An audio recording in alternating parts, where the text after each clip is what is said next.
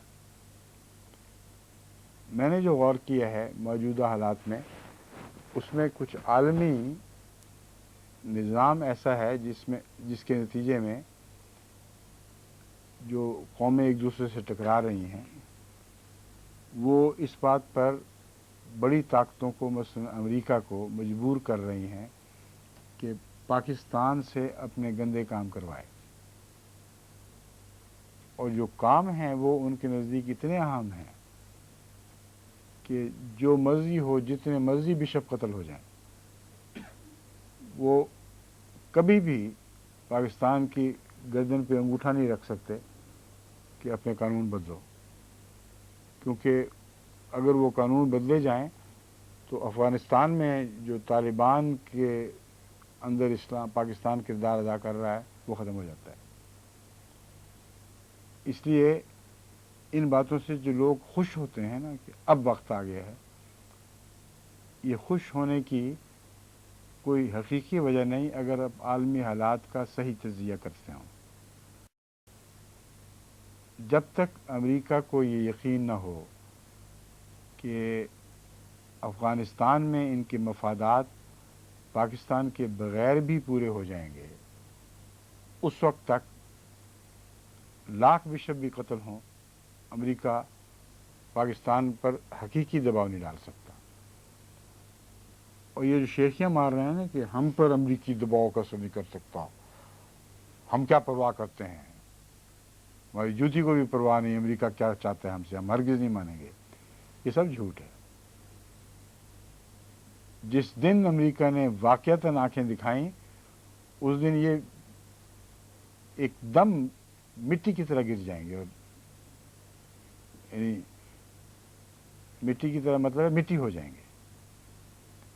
مجال نہیں ان میں سے کسی کی کہ امریکہ کو آنکھیں دکھائیں اور امریکہ کی آنکھیں دیکھیں۔ یہ شیخیاں مارنے دیں ان کو، یہ بڑی بڑی شیخیاں مار رہے ہیں آج کل۔ خبردار امریکہ، تم کون ہوتے ہو ہمارے معاملوں میں دخل دینے والے؟ حالانکہ وہی دخل دے رہا ہے اور تمہیں غلاموں کی طرح استعمال کر رہا ہے، اور یہ بھول جاتے ہو کہ امریکہ نے جن قوموں کو غلاموں کی طرح استعمال کیا، ایک ایسا وقت ضرور آیا ہے کہ امریکہ نے ان کو ایک پھٹے پرانے کپڑے کی طرح اتار کے پھینک دیا ہے، ایک جوتے کی طرح پھینک دیا ہے جو جوتے کا کام دینے کے اہل نہیں رہا۔ تو اللہ کی جو بھی تقدیر ظاہر ہوگی ضرور ہوگی، اس کے اوپر اگر آپ نے شک کیا تو پھر آپ کو وہ دن دیکھنے نصیب نہیں ہو سکتے جو صبر کرنے والوں کو نصیب ہوا کرتے ہیں۔ حضرت صلی اللہ علیہ وآلہ وسلم کو نصیب ہوئے کتنے لمبے عرصے کی قربانیوں کے بعد۔ ہماری قربانیاں گنے اگر سالوں کو تو اس سے کم ہیں ابھی تک، اور نوعیت میں بھی بہت کم ہے۔ عیسیٰ کے ماننے والے ہیں ہم، اس عیسیٰ کے جو وسلم کو عطا ہوگا، تو پہلے عیسیٰ کی قوم کو تو دیکھیں کہ اس نے کتنا لمبا عرصہ صبر کیا تھا۔ بس اس بات میں ایک ادنا بھی شک نہ کریں کہ لازماً خدا تعالیٰ کے فضل سے ہمیں یہ کامیابی نصیب ہونی ہے، آج نہیں ہو تو کل ضرور ہوں گی، اور مجھے یقین ہے کہ جب ہوں گی تو اچانک ہوں گی، اور میں امید رکھتا ہوں کہ ہم اپنی آنکھوں سے ان کو دیکھ لیں گے۔ ٹھیک ہے، السلام علیکم۔ اب بس